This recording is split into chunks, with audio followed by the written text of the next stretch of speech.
Gentlemen, I'm gonna admit everybody and start introducing us. So let's cross our fingers and see how this goes. Okay, Great. here we go. Got them crossed. Got my eyes crossed too, if that helps.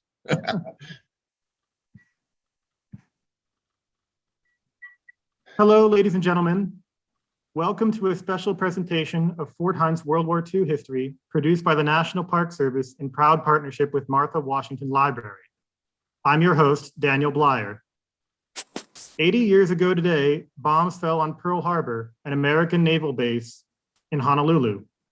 What followed was the United States entry into the Second World War, a cataclysmic struggle that would claim millions of lives and define a generation.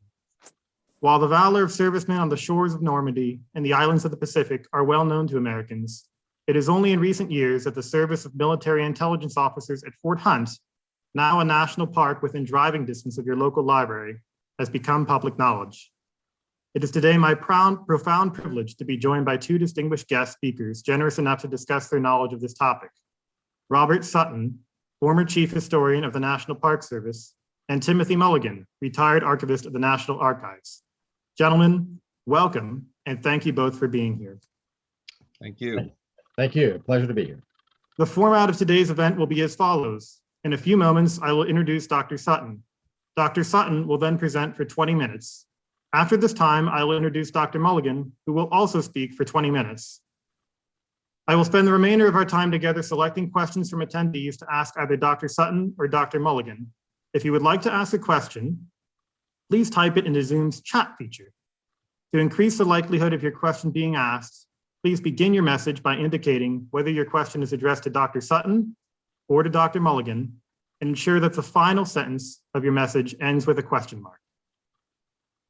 The time we have together is quite valuable, so let me introduce our first speaker. Robert K. Sutton is a former Chief Historian of the National Park Service who held that position for nearly 9 years.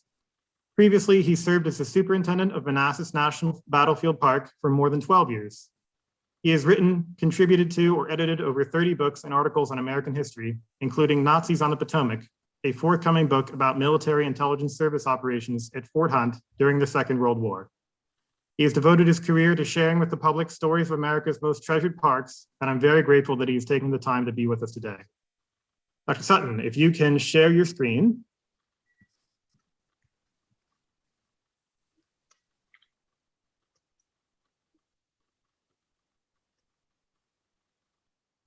Very good. And let's see. So do you have, you may have to get a specific window with the PowerPoint on it. We're getting there. All right, yeah, looks good, looks promising.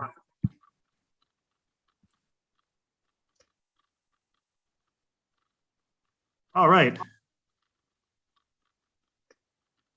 The next 20 minutes are yours, sir. Thank you so much. This is a great honor and privilege. I actually became acquainted with this story when I started as chief historian. I learned that the park, George Washington Parkway and Fort Hunt, were interviewing soldiers who had been stationed at Fort Hunt during World War II and became interested in this very, very early on. And later on, I decided, you know, this is a story that should be told a little bit wider than just what we had at the time. And so I've written this book, Nazis on the Potomac. I wished I could take credit for this title. My wife actually came up with the title, agreed to by my son, and we all decided, pretty good title. The book is scheduled to come out. It's being published by Casemate Press. It's literally scheduled to come out within the next couple of days. So this will be available, and this will say a lot more than I can say in this talk. Let me back up a little bit and start the story. 1941, in May of 1941, the Department of War decided that the collection of intelligence at that time was pretty primitive. They really needed to upgrade the whole system, but rather than just doing it piecemeal, they decided to send a team over to Great Britain, over to UK, to study what the Brits were doing for gathering intelligence during World War II. The team spent about 6 months in Great Britain. They came back coincidentally in December of 1941. And of course, you all know what happened 80 years ago today, December 7th. We were in World War II. And all of a sudden, what they had learned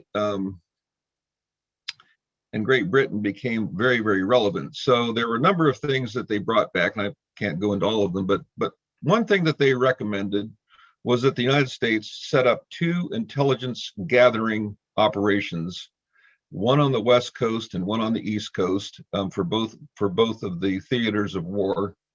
On the West Coast, they wanted to set up an interrogation center somewhere near Los Angeles or San Francisco. They came on a site that actually worked out very well between San Francisco, or between Oakland and Stockton, called Bryan Hot Springs. The name of the place became Camp Tracy, and that's where they interrogated Japanese prisoners. On the East Coast, they looked at several different sites and decided that Fort Hunt would be ideal because it was semi-remote on the GW Parkway, or at the time called Memorial Parkway, but it was also very close to the Pentagon, just about 12 miles apart.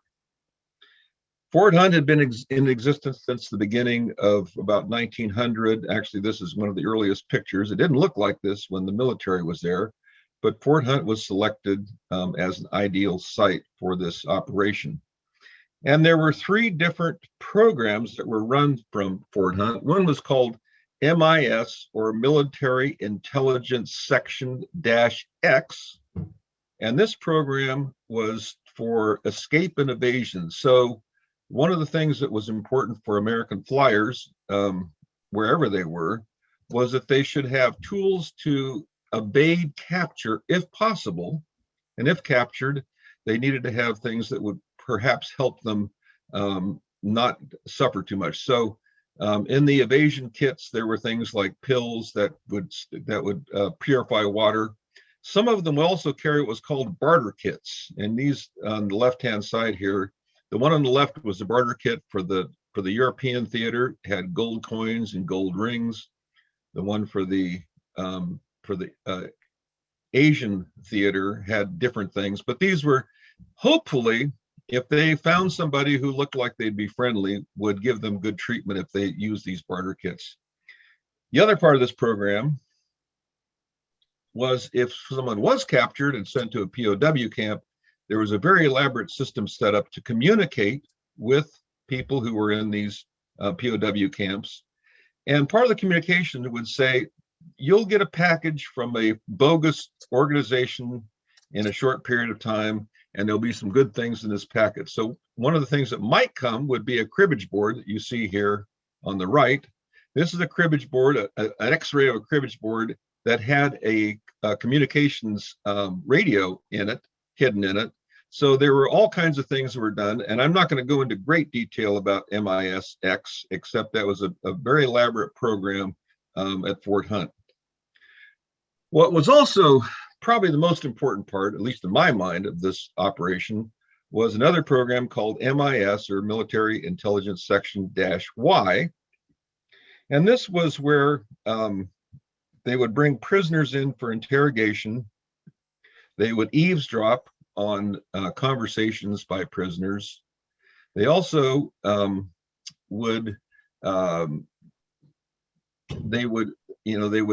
this would be part of main program, one of the main programs here. Now, the site you see here on the left was the first prison complex that was built at Fort Hunt.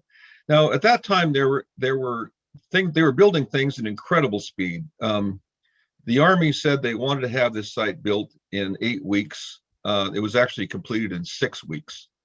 But at the time, they were doing things that we can't even imagine today. The Pentagon was built in 18 months.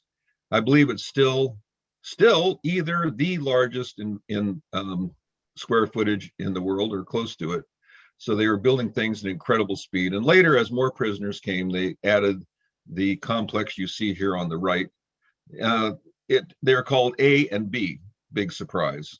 Now, of course, what they were doing primarily was interrogating or bringing in German prisoners, these fellows you see here on the left, and they were transported to Fort Hunt in this bus. It had blacked out windows. They'd usually bring them in at night. They would bring them in to the fort, and they were housed at the fort, but they needed to have folks who could interrogate them if they were being interrogated, or we'll talk about another program here in a minute, actually translating documents.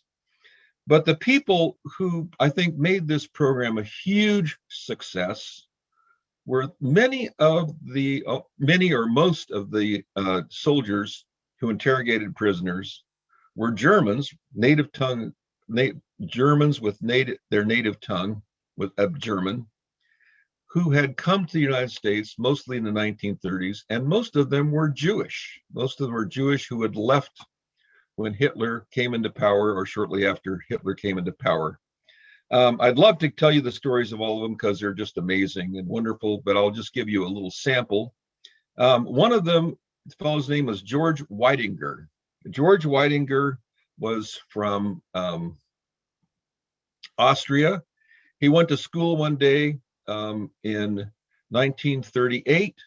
He went to school. The teacher said, "You can't go to school here anymore." He said, "Why not?" He said, "Because you're Jewish." Well, it was a double shock to him because on one hand, he couldn't go to school anymore, but on the other hand, he didn't even know that he had been Jewish, that his family had been Jewish. They had converted to Christianity years before. They didn't bother to tell him that. And so all of a sudden, he can't go to school. He thinks he's Jewish. And so he had to fend for himself for a while. Eventually, he and his family were able to immigrate to the United States. His father had been a World War I veteran. He also had a very lucrative job as the primary representative for a large paint company, American paint company in Europe. They were eventually able to come to the United States. His father got a job as a stock clerk in a building supply company. And George said that he was the happiest man who ever lived. Another person who came here, his name was Paul Schönbrück in Germany. His father, when the Nazis came to power, his father decided that they needed to leave the country. They first went to Palestine. His father had been a banker, a very successful banker. They tried several things in Palestine. They didn't work too well. They eventually ended up in the Netherlands, and they were able to come to the United States. They had an interesting story before they came to the United States. You had to show that you had some means of supporting yourself when you got to the States. His father had a stamp collection.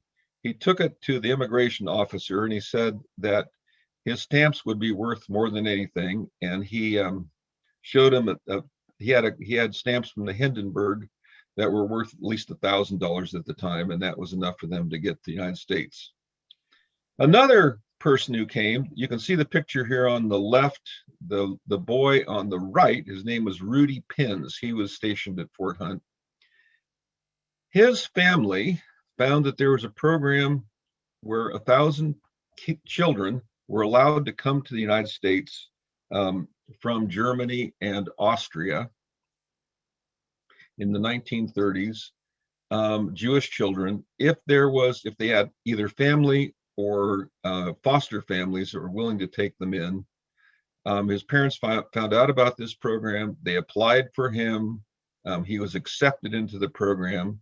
He came to the United States. He went and lived with a foster family in Cleveland. And there were about 1,000 children who came as part of this program. The children you see here on the right were from a special program where a man and his wife from Philadelphia were able to bring 50 Jewish children from Austria to the United States. Rudy Pins' parents allowed him to go because they and many like them believed that Hitler was an aberration. They thought the Russian people would come to their senses, vote him and his henchmen out of power. They would be reunited sometime very, very soon. Of course, that didn't happen. And most of the parents of the children who came to the United States during the 1930s suffered the same tragically suffered the same fate as Rudy Pinn's parents. Well, so they had these German Jewish now young men in World War II. They could speak native German. They understood the culture. They were perfect because they universally did not like Hitler, but they needed to be trained before they could really do what they needed to do. And so the military set up a training center in a place called Fort Ritchie. At the time, it was called Camp Ritchie in the Catoctin Mountains, not far from present day Camp David, not far from Thurmont, Maryland, which was a comprehensive intelligence training center. And it was fascinating for people who went there. There were a couple men who went to the Camp Ritchie, and they reported later that they thought they had stumbled onto a German Nazi cell somewhere in the Catoctin Mountains, because all they saw when they got there were German soldiers. Well, actually, the German soldiers were not really, they were German in many cases, but they also were American soldiers dressed in German uniforms, and they'd be transported to different sites throughout the camp in German half tracks and so forth. So if you went there, you would think, my goodness, we look like we've run into Nazi Germany. What are we going to do here? But another part of the training that was very important was they trained young men to interrogate German soldiers, which you see here on the right. And the German soldiers, American German soldiers here who were the subjects of interrogation, would do everything they could to try to trip up the trainees. And in some cases, they were successful. About 40% of those who were trained to interrogate Germans did not succeed. They couldn't do it. And so only about 60% were able to continue. Most of the people who were trained at Camp Ritchie were transferred to either North Africa or to Europe, but some of them came to Fort Hunt. Now, when the Germans came to Fort Hunt, they stayed in these barrack areas. They actually were, relatively pleasant.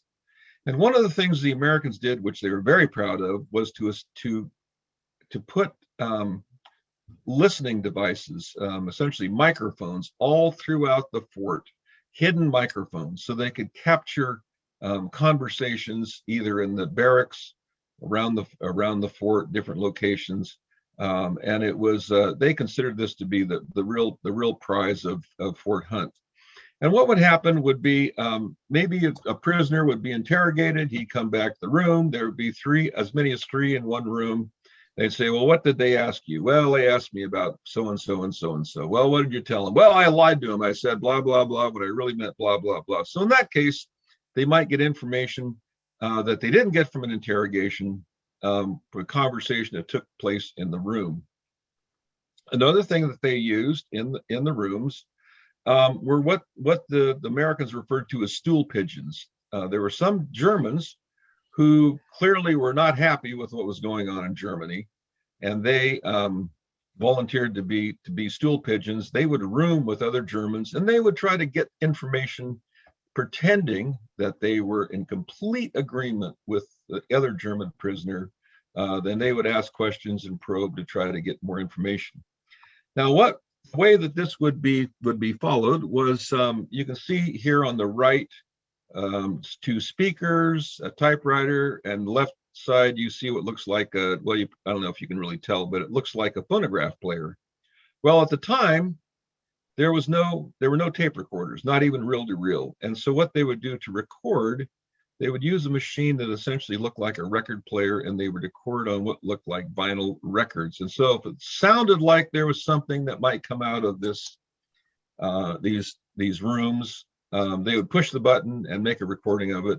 And then a big part of what happened here was they'd use these typewriters to type up transcripts of the either interrogations or of what they heard in the conversations around the fort.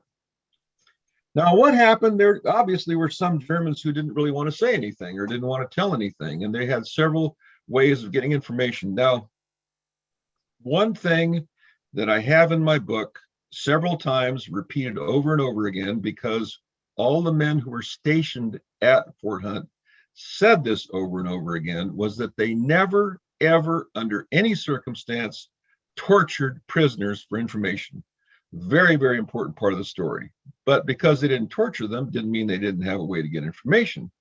One of the things they would do if someone didn't want to talk, they would lock them up in a bunker in the old fort area. They'd lock them up for a day. Sometimes that would soften up. The thing that worked better than anything, however, was there were two Russian American soldiers who were stationed at Fort Hunt, Alexander Dallin and Alex Shedlinsky.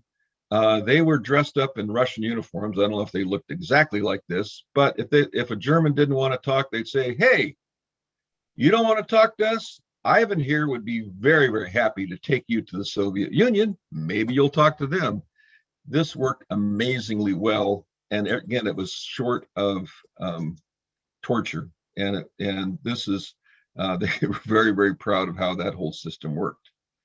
Another part of the fort was a program called the Military Intelligence Research Section. And what these men would do would be they would translate, interpret, and then write reports or books on German documents that were captured. The gentleman here on the right, his name was Paul Schonbrück. When he was in Germany, when his family moved to the United States, his father changed the name. In German, that means Fair Brook, and he changed his name to Paul Fair Brook. He's still very much alive. He's been enormously helpful on this project. But he described the whole program, and he actually described what happened in the room where they did the documents project. And he is the one here on the far left. You can see a gentleman standing over him, and he described the whole thing. And this was very, very helpful from his description. The Germans were fastidious with their documents. Paul said that if someone sneezed, they would document it, which was very helpful for them, but it also was extremely helpful for the Americans to gather this information. And they published a number of things from MIRS. One, the most important document was what was called the Red Book, or the Order of Battle of the German Army, which detailed all of the divisions in the Army, spent a great deal of time describing certain functions like the SS. They would describe that in great detail. This was the Bible that was used over and over and over again. There were several different versions of it that were published, and this was enormously important. But they did other things as well, such as the German terms book on the right-hand side. The Germans kept, as I said, fastidious documents that sometimes could be used for interrogations as well. So, for example, the Germans had an elaborate system of brothels for their soldiers and sailors. Each soldier or sailor was required to carry a card that showed which brothel they had visited and who the sex worker was that, I'm not kidding, that serviced them. The purpose, of course, was to tell if someone got a disease, well, they could take this person offline and so forth. Well, for interrogations, this worked beautifully because a lot of the German soldiers or sailors felt very, very guilty about going to brothels. And so they say, "Oh, I see that you saw so-and-so at such and such brothel at such and such a time." Well, the German might think, "Oh my goodness, how in the world did they learn that?" Well, it was something that was very, very useful for them. Now they also had some fun. It wasn't all work, no play. And at one point there in 1946, Fort Hunt continued in business beyond World War II into 1946. And two gentlemen, Arno Mayer and gosh, I can't remember the other one. Anyway, two fellows here, you can see their names here. Yes, Mr. Wilson, Leslie Wilson. They went to they had hot dates in New York. They decided to hitchhike to Union Station. They went out, hitchhiked, a car picked them up. There were three women in the car, and they got to the train station. They started going, and they started comparing notes, and they said, "Did you hear them calling the woman that's sitting in the middle Mamie?" "Yes." Well, do you know what? And someone said General Eisenhower. General Eisenhower at the time was the chief of staff of the Army. Do you know what her name was? No, they got to New York, checked, and found out that Mamie Eisenhower was General Eisenhower's wife. So they sent a letter to General Eisenhower, care of the Pentagon, thanking her for picking them up. Well, a couple of weeks later, or a couple of days later, actually, the commanding officer at Fort Hunt called them in and said, I don't know what's going on here, but you two birds got a letter from General Eisenhower. And you can see the letter here. Fortunately, these two gentlemen donated the letter and the envelope to us, but he's thanking them for thanking Mamie Eisenhower for picking them up and driving them to Union Station, which I think is really pretty amazing. I know I'm moving along here.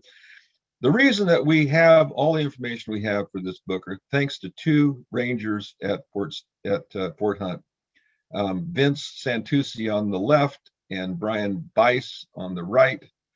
They were the ones who went out and did oral history interviews with about 65 of the soldiers and prisoners who were stationed at Fort Hunt.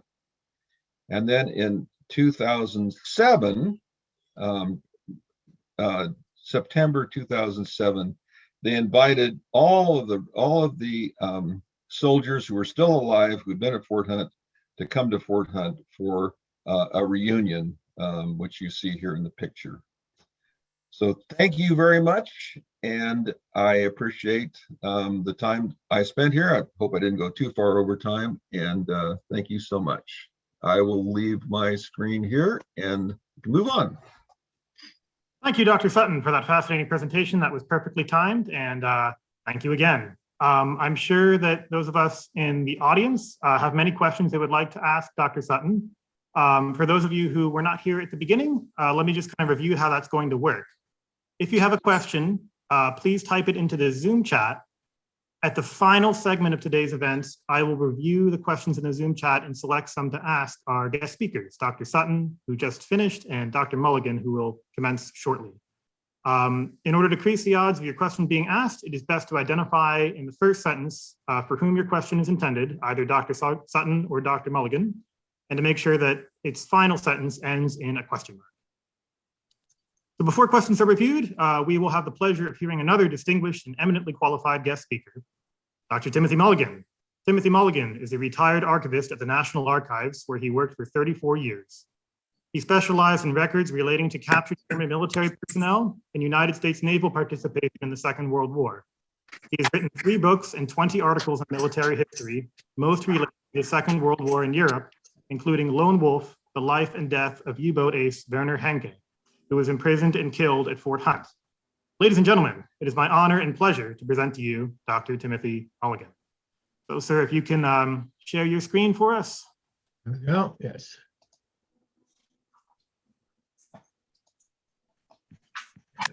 Very good. And the next, there we go. The next 20 minutes are yours. Thank you very much. Good afternoon. Thank you for your interest today, the 80th anniversary of the bombing of Pearl Harbor. I'll be discussing Fort Hunt's one of the more famous residents, a U-boat captain named Werner Henke, with the rank of Korvettenkapitän, or the U.S. Navy equivalent lieutenant commander. Henke was killed at Fort Hunt on June 15th, 1944. That is the one moment in World War II where lethal gunfire actually echoed in the outskirts of Washington, D.C. How that came about is part of what I want to talk about today. And I'm going to be showing examples of U.S. Navy documentation for Fort Hunt. And that's the other thing to keep in mind. The U.S. Navy also operated its own kept its own people at Fort Hunt to interrogate U-boat POWs and other German Navy POWs. So you'll see some examples of the documentation they created for Fort Hunt here. So here we see his rank at the time, Kapitänleutnant Werner Henke. This is a photo taken him at Lorient, France. He was the commander of a Type 9C U-boat, U-515. Very successful U-boat commander, ranked 13th or 14th among all U-boat aces of the war, depending on how you rate the figures.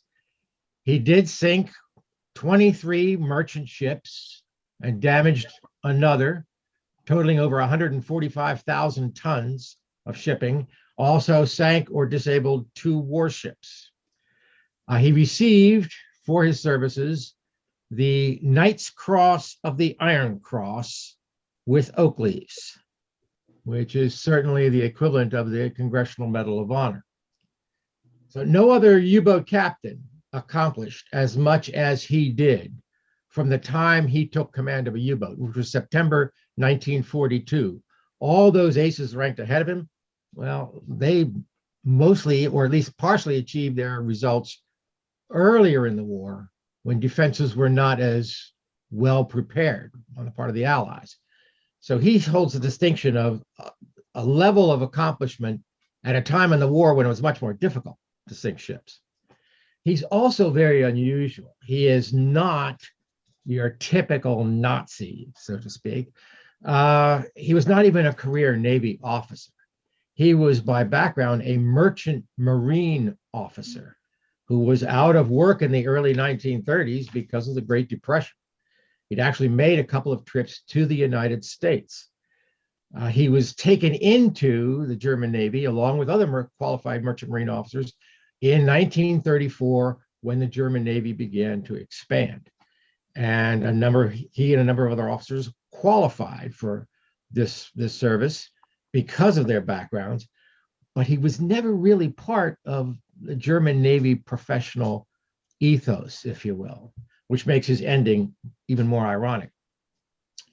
In America, he became a fan of American music. He's a big fan of Cole Porter and American jazz. He acquired quite a collection of LP records in those areas, and he would play those for his crew on his U-boat. Something that if a German civilian had been playing that in their homes in Germany, they could have been arrested for doing that. But on U-515, this was the standard musical fare during war patrols. He was also an individual who was frequently in trouble with his own authorities. In May 1940, during a transfer of his U-boat command, his training command, he decided to take advantage of the situation to visit a girlfriend in Berlin and showed up late at his assigned duty station, which meant he was AWOL, for which he was punished with duty in a punishment unit on the Rhine, and for which he lost his career status as an officer in the German Navy. He became an acting provisional officer of the German Navy. It wasn't until he became a very successful U-boat ace that the authorities went back and retroactively made him a full commander, a full career officer again. But his luck as a U-boat commander ran out on April the 9th, 1944, when his U-boat U-515 was tracked and sunk by a U.S. Navy task force that was built around the escort aircraft carrier, or Jeep carriers as they were colloquially known, USS Guadalcanal, under the command of Commander Daniel Blier. That name might sound familiar. It's because basically the same task force 2 months later captured outright the German submarine U-505, which is on display today at the Chicago Museum of Science and Industry. So if you've been there, or if you go there, be sure to look it up. That was the same type of submarine as Henke's U-515. But on April 9th, U-515 was tracked over a period of 8.5 hours continuous pursuit, badly damaged initially by depth charges, forced to the surface, attacked by rocket and bomb carrying aircraft, who, as you can see here, actually blew away the aft platform of the bridge, mortally damaging the U-boat, and leading to the boat sinking and the recovery of most of its survivors. Henke and 43 other men of U-515 survived as prisoners. 16 men were lost. Here we see Werner Henke on board on the deck of the USS Guadalcanal after being transferred from the USS Chatelaine, one of the destroyer escorts. And you can see by the expressions here of Henke and an unidentified US Navy sailor, the alternating fortunes of war in the spring of 1944. Now, this is the document that would start Henke on the path to his death at Fort Hunt. This is a statement that Henke signed on April 15th on or near the bridge of the USS Guadalcanal. During the initial period on board, Gallery found out that Henke had been named in a propaganda radio broadcast as a potential war criminal, and he was wanted for a war crime. And finding this out, Gallery decided to use that to his advantage and brought Henke up to the bridge and showed him a radio dispatch, which Gallery had fabricated from a British officer in Gibraltar, asking for Henke's transfer to British custody. And Gallery said, you know, I'm inclined to drop you off there unless you agree to cooperate with us. And Henke made the mistake of signing this statement, countersigned by Gallery, where he would answer questions truthfully when he was interrogated in the United States. Okay, now here we see something. This is an example of the kind of stationery that was used by German POWs at Fort Hunt and elsewhere to send letters back and forth to their families. This is a letter that Werner Henke wrote on May 22nd. Unfortunately, I guess it's, oops, sorry. A letter that he wrote to his mother and to his brother. And I got this letter, the copy that you see here, from the brother of Werner Henke, who's since deceased. But this was, of course, received by the family and has been retained by them. You can see it's been redacted by US censors to eliminate sensitive information. The gist of the letter is just to say, I'm doing okay.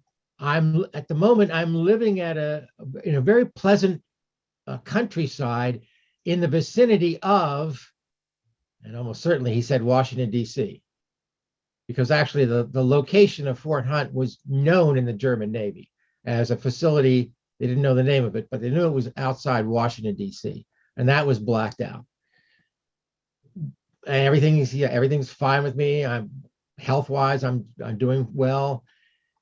I hope that the war will soon be over.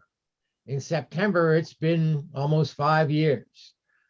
What one really misses is regular employment, which you know I'm so accustomed to. Something else deleted here. Certainly someone who's not, there's nothing in this that's, pro-Nazi, nothing victory or death, just letting his family know he's okay. Here's the address that he gives, that if his family wants to write to him, these are the addresses to use. And what's also interesting for this is to show that although Fort Hunt is a secret interrogation center rather than a POW camp, nevertheless, German POWs at Fort Hunt could communicate with their families, and families could communicate with them. Okay. Now this, 5 days before he wrote that letter, there was another letter. This is a copy of a letter written by Commander John L. Rieldoffer, who was the head of the Special Navy Interrogation Section that operated at Fort Hunt. And it's a letter written to Commander Little of the Royal Canadian Navy. Okay. This 2-page letter basically recapitulates the entire Henke story. It mentions again that he was on board the Guadalcanal, that he agreed to sign a statement that he would answer questions truthfully under interrogation. And it also notes for the first time that he did not want to be taken prisoner by the British, and that he would do away with himself rather than allow himself to be taken by the British. You also see here that once he got to the United States, once he got to Fort Hunt, Henke refused any kind of cooperation, refused to answer any questions. Though, as the letter notes, because he made the mistake of signing that statement, that had then been shown to his crew on board the Guadalcanal, with whom Henke was not allowed to communicate. And this helped get more intelligence information from them when they came to Fort Hunt. And the interrogation, the report, the letter goes on to note that we've completed the interrogation. We can't get anything more from him. What are we going to do with him? And that brings us to the point of the letter, which is Rieldoffer is asking Little, can we give him to you, the Canadians? Because since he has refused to cooperate with us, we can't really send him back to his crew without some form of punishment. We've got to show that you can't defy us and get away with it. And of course, we're not really going to do anything to him. So the best thing to do, why don't we send him to you in Canada, where there was a major facility, a place called Bowmanville. It's not mentioned here in the letter, but in Bowmanville, in the province of Ontario, the Canadians maintained a POW facility basically for U-boat POWs, especially U-boat officer POWs. And that's where Henke was going to go. And this was set up, this letter set up the agreement whereby Henke would be transferred to Canada. It's also interesting here, we won't go into the depth, but this paragraph here goes into that, the background, the genesis of that propaganda broadcast, which was a complete fabrication. There was no war crime that Henke had been involved with. As he was actually under the impression that he would be tried and executed in England for the alleged shelling of survivors. Actually, the whole tale is fictitious. And so far as we know, he acted quite properly when sinking the Ceramic. It was his fear of this expected punishment which apparently led him to sign the statement mentioned.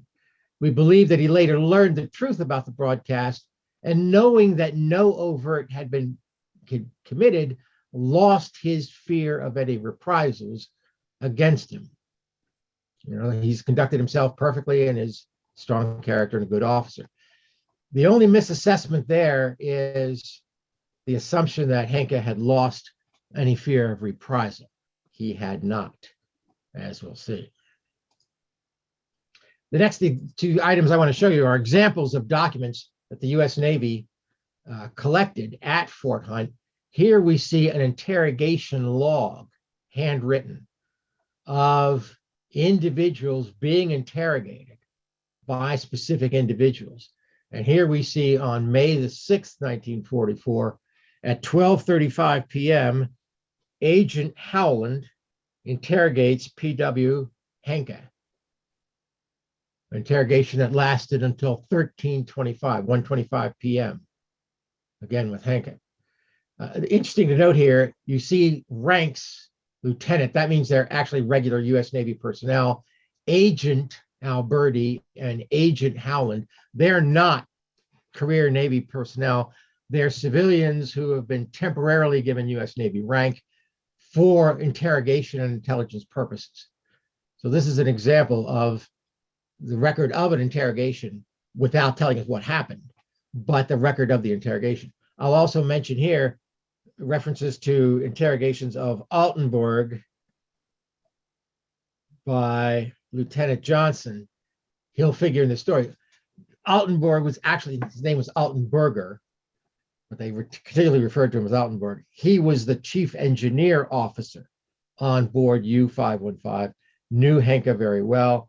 He provided me with a lot of information about Henke and about conditions at Fort Hunt. And maybe in the Q&A, I can mention an anecdote he mentioned about what he experienced at Fort Hunt and what really opened his eyes when he was at Fort Hunt.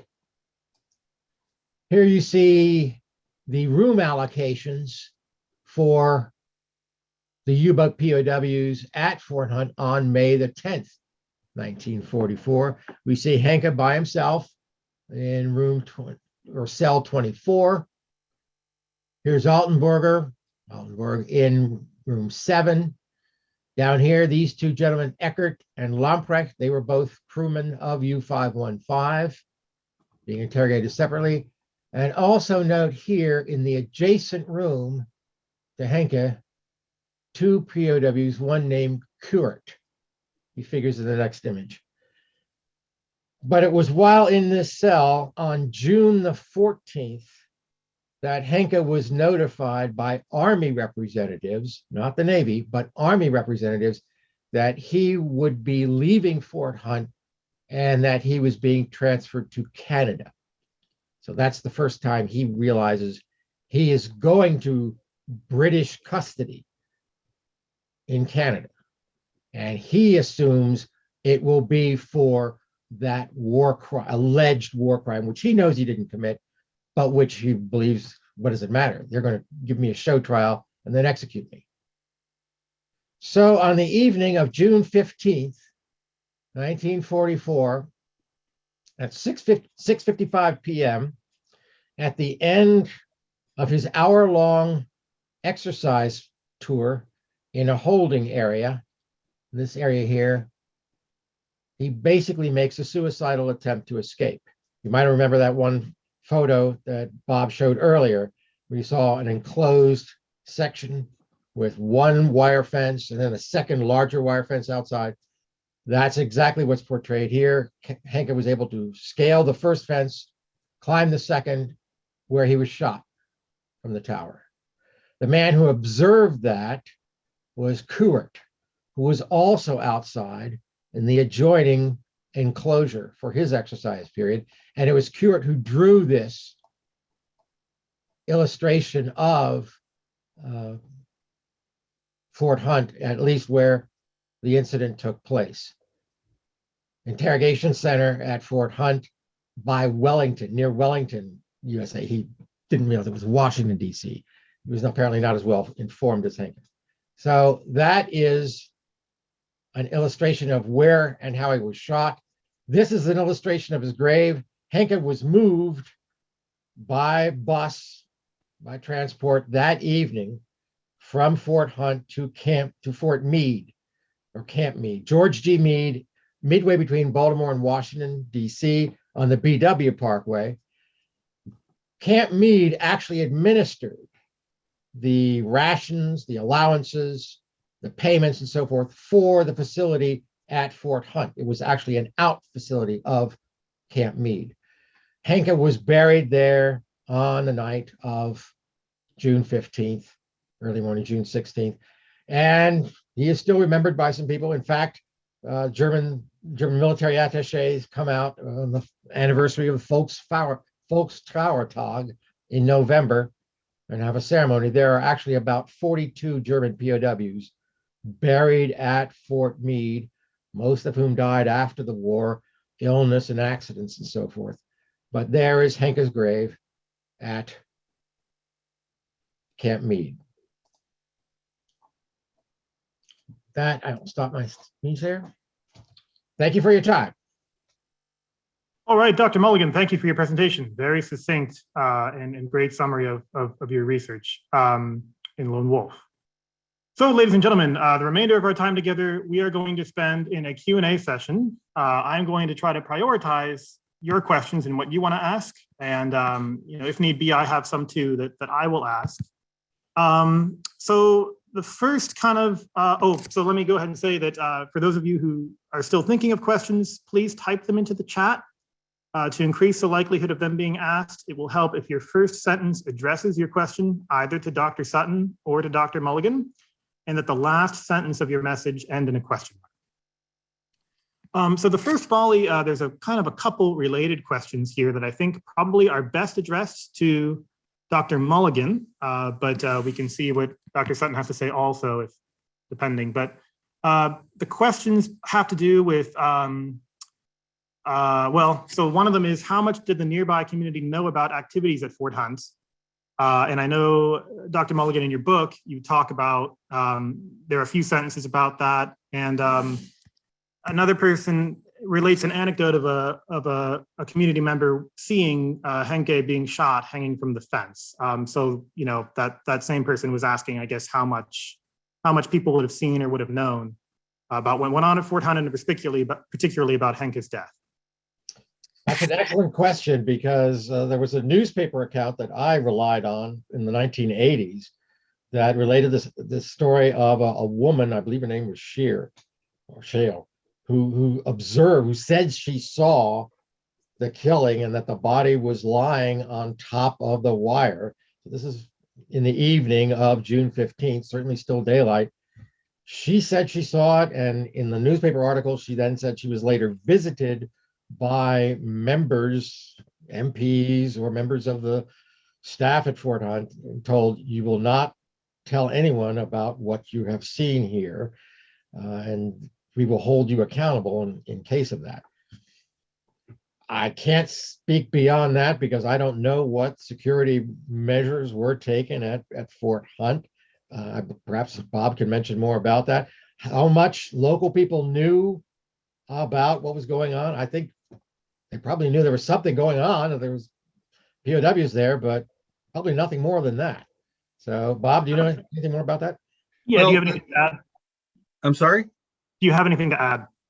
Yeah, I've heard that people knew something was going on. They would see this bus with that I showed in my program with blacked out windows, and cars with blacked out windows coming and going mostly at night. So people would see that, and they knew something was going on at Fort Hunt. Plus, it was, you know, the security was pretty high from what I understand. So I think people did know that there was something going on, but from what I understand, most people did not know what was going on. One of the oral histories that we did of the people who were stationed there, just sort of a follow-up. This fellow said he was a guard, and he said that he shot somebody else trying to escape with buckshot. And he said they took him away. You know, he didn't know what happened, whether the person was alive or dead.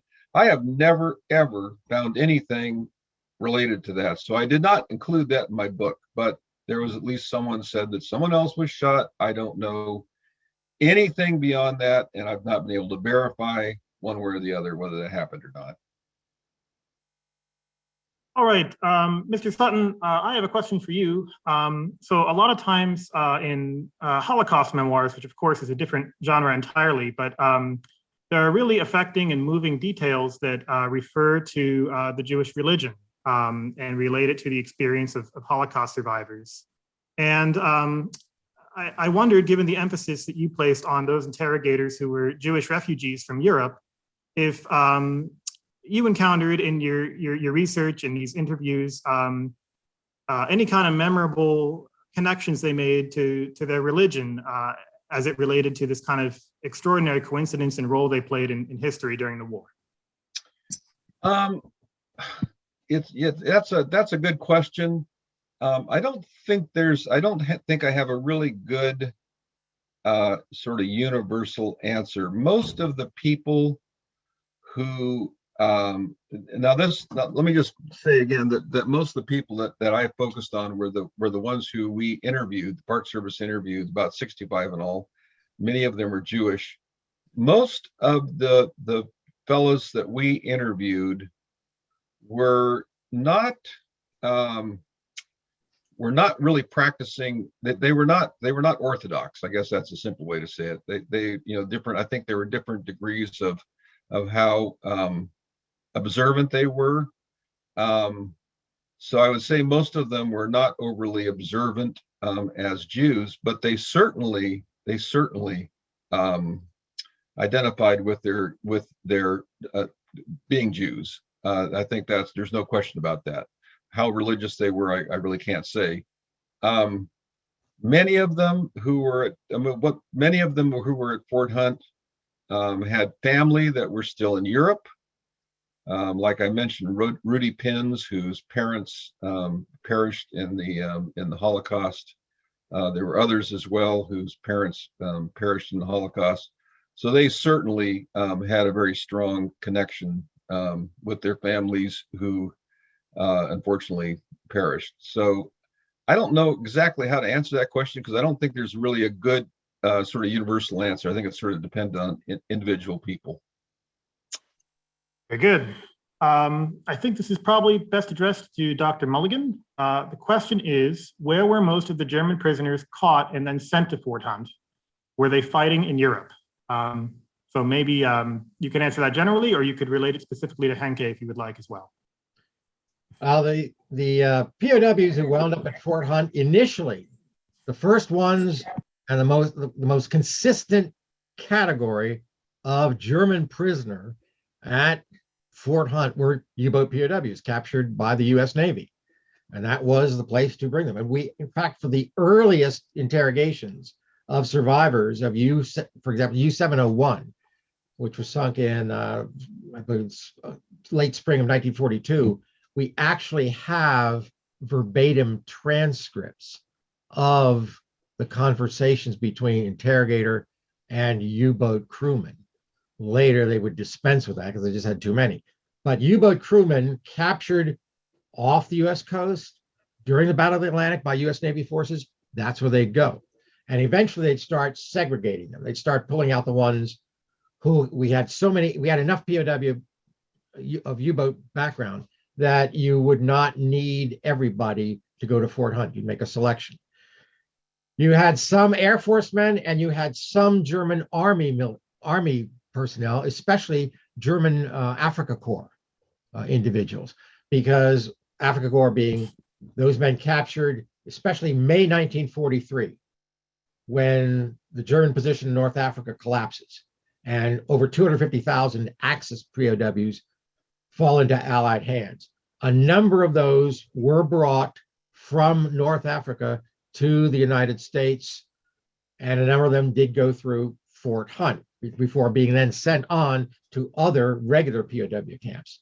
You didn't get many Luftwaffe POWs, mostly Navy and a fair number of Army. And then at the very end of the war, at the end of hostilities, then you get a major number of, they're no longer POWs, but they're persons of interest. You start getting Air Force generals, some civilians who were involved in the rocket programs and so forth, because of course Fort Hunt continued in operation after the end of the war in Europe. So you have that variety of POWs who were at Fort Hunt.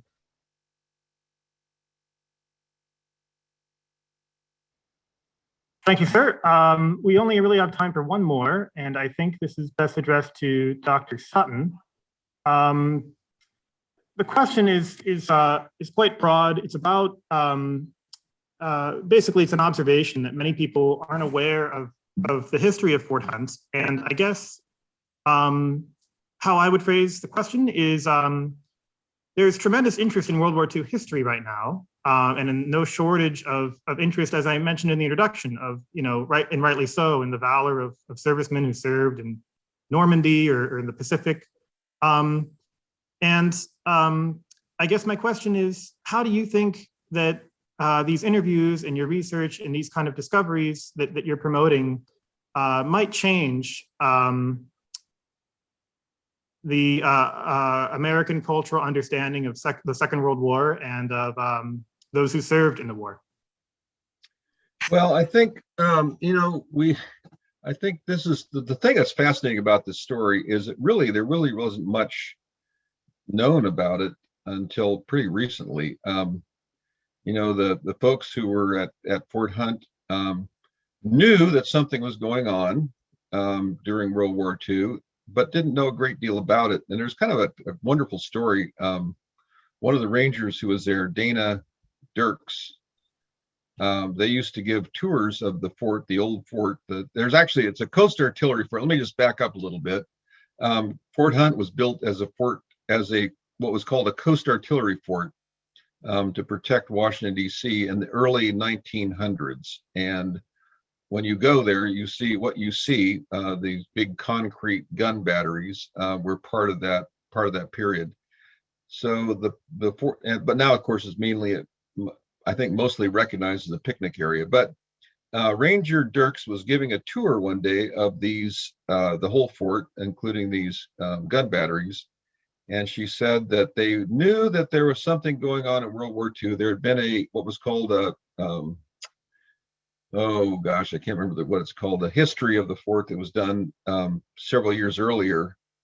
And she was giving a tour, and one of the neighbors who was on the tour piped up and said, one of my neighbors who was here was actually here during World War II, and told us about it. So it said that he was there, and I think it's very interesting. And she passed the name along. The Brandon Bice, picture I showed at the end, contacted this gentleman. His name was Fred Michel. Arranged to talk to him. Now, he went and interviewed him, started getting other names. We started building the whole story from the folks we interviewed. The thing that's important here is that all the guys who were stationed at Fort Hunt were sworn to secrecy. They were expected to take the story of what they did at Fort Hunt to the grave. And it very well could have ended there, except for finding these few people. So I think the important thing is about this story is that there are probably more stories like this from World War II. Now, what happened at Fort Hunt, did that cause the war to end earlier? I don't know. There's some historians that feel that the Allied intelligence gathering operation was so extensive. One actually said that Eisenhower probably knew more about the German army at the end of the war than Hitler did. I don't know if that's true or not, but it's a nice observation. But there's some that say that the intelligence gathering operation might have ended the war 2 years before it would have otherwise. I don't know if that's true or not. That's not my really area of expertise. But I think stories like this are very, very important and very good. And let me just add one thing here. I think talking about the American Jewish soldiers who were there. There was one of the people. He wasn't at Fort Hunt. He was actually, most of them went to Europe to interrogate prisoners in Europe as they were captured. He said that what he wanted to do when he joined the army was to go to Europe and shoot Nazis. His family had been impacted by Hitler, and that's what he wanted to do. He wanted to go to Germany and shoot Nazis. Instead, they heard his German accent. They included him in the interrogation. He was trained at Camp Ritchie. He went to Europe. But his observation was, he said, you can teach somebody to shoot a gun, throw a hand grenade, all these things in six weeks or 6 months. But no matter how long you try to train somebody to speak German as a native, you can't do that. And so he recognized the value of his service because of his ability to speak German was far more valuable than it probably would have been had he gone over to shoot Germans. And I think that's probably one of the most valuable observations we have from this period. Dr. Robert K. Sutton, author of Nazis on the Potomac, and Dr. Timothy P. Mulligan, author of Lone Wolf, The Life and Death of U-Boat Ace Werner Henke. Thank you both so much for joining us. Thank you. Thank you. You're welcome. I would also like to take a brief moment to offer special thanks to those who made this possible. My erstwhile supervisor, Kenya Finley, all my coworkers who have been very supportive, Martha Washington Library, especially Miriam Roberts, Kathy Noonan, Jennifer Bloom, and Sharon, whose last name I don't know, I'm afraid. But most importantly, I want to thank you all, ladies and gentlemen, from the depths of my heart for your interest in Fort Hunt. Rather than say goodbye, I will say see you soon, either in my inbox. I have posted my email address in the chat, Daniel_Blier@nps.gov, where I encourage you to write me what you thought of today's program and advice on what you would like to see for future Fort Hunt programming, or at Fort Hunt Park itself, which is open every day of the year from dawn to dusk. And I will look forward to seeing you there. Given the subject matter, I think it also is appropriate by ending to say to any of you who have served our country in uniform, thank you for your service. May God protect those servicemen and women overseas in harm's way, and may God bless this country that all of us are fortunate enough to call our home. So thank you all so much for coming, and until next time, I've been your host, Daniel Blier. Take care.